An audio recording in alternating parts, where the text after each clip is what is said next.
What's going on, guys? It's Mike from Tactical Considerations again. I want to start off by thanking everybody that subscribed to the channel or left me a comment. There's been some good discussion on there. I've received emails from several of you in regards to products or fitment, and I'm more than happy to answer those questions. Just please give me a little bit of time to get back to you. So I was poking around on one of the Glock forums on Facebook, and there was somebody that was asking questions like why? Why would you do a polymer 80 or anything like that? And there's a lot of reasons.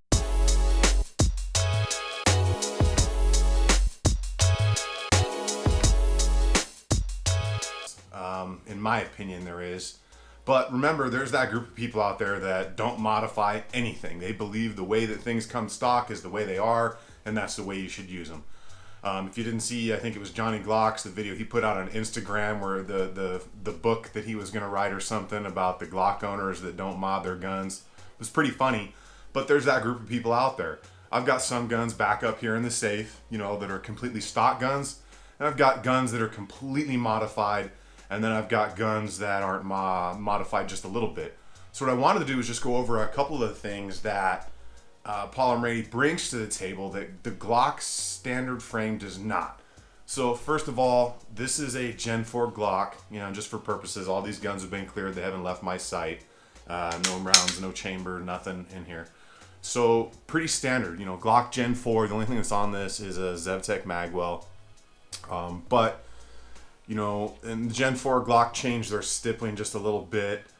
But a lot of the things that people don't like about the factory Glock is this huge hump on the back side of that. So you guys can take a good look at that right there. It's just massive. It changes the grip angle, especially when you're a 1911 guy like I have been my whole life. That Glock huge hump back there kind of sucks. And then their beaver tail was non-existent until Gen 4, and they started giving everybody the back straps, the extended beaver tails and whatnot, which did make an improvement for a lot of people. That was an ask for a long time from a lot of people. And then their trigger housing. I mean, if you're a big guy like me, look at the size of my finger. This is a Glock 17 as compared to that trigger housing. So, again, the gun's cleared, but getting my finger in there, it barely fits in that trigger housing. So, an opened up trigger housing, some undercuts, a lot of guys send their guns out to get that stuff done. And it costs a lot of money. When you're modifying guns, you're gonna have money into them. So this is, my Glock 34. Just a video on this. This is that Boogeyman's custom gun that I just got back from him. Did some slide work, did that tungsten battle worn finish. But still, standard frame on this thing. Now, it shoots nice. It's a Glock 34, had that minus connector, and it's a good gun, don't get me wrong.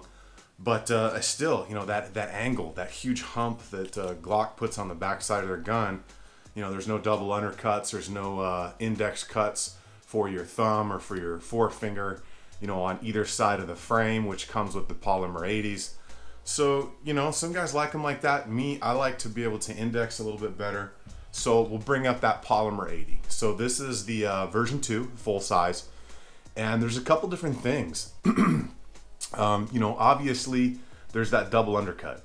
So as you come in here, you don't get what they like to call Glock bite right here, where that every time you shoot, you start getting a blister right there if you're new to shooting. If you're old to shooting, you've toughened your skin up enough.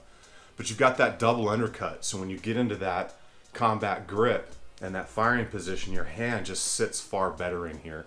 And also that trigger opening is just a little bit bigger, So look at the difference between this and the factory Glock, where I could barely fit my finger in there. And granted, I've got some Italian sausage fingers going on, But hey, there's a lot of big people out there that shoot guns, right?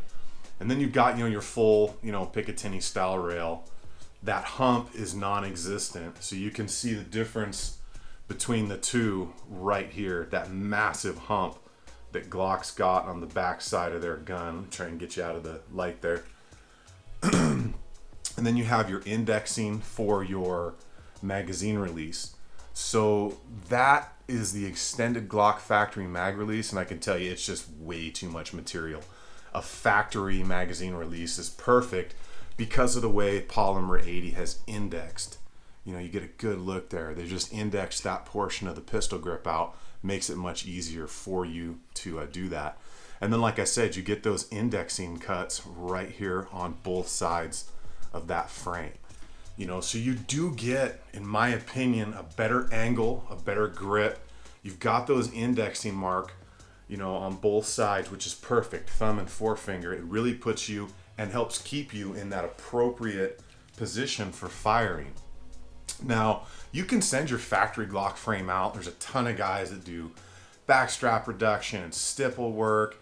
I sent one of my first Glocks was a 21C, and I sent that off to Robar and spent several $100s getting stippling and reduction and trying to make it more 1911-esque on the grip profile of that gun. And I love it, don't get me wrong, but it was expensive. And I still got that gun, it's up there. I take it out every once in a while, and I got MP3 slide and all the internals, so it's super easy to clean. But you're buying a $500-$600 Glock, and then you're going to spend $500 or $600 stippling and coating and milling or do whatever you want to it, when you can buy a polymer 80, and it's fun. I mean, it really is to build that thing yourself. But it's a project. It's cool to do. It's not for everybody though. Not everybody wants to do that, and it may not be legal in your state, or you may have certain laws like the Republic of California has for you. But you get a nice product if you put the time in. So is it worth it for everybody? No. Are you going to spend maybe a little bit more than buying a factory Glock? Yes. But you get to pick your parts. You get to put exactly what you want in it. You're getting more up front. Like I said, it's not for everybody, but I just figured I would throw that out there because I've gotten several questions about that, like, well, why or how, and is it worth it? That's probably the biggest question I get is, am I going to spend more money?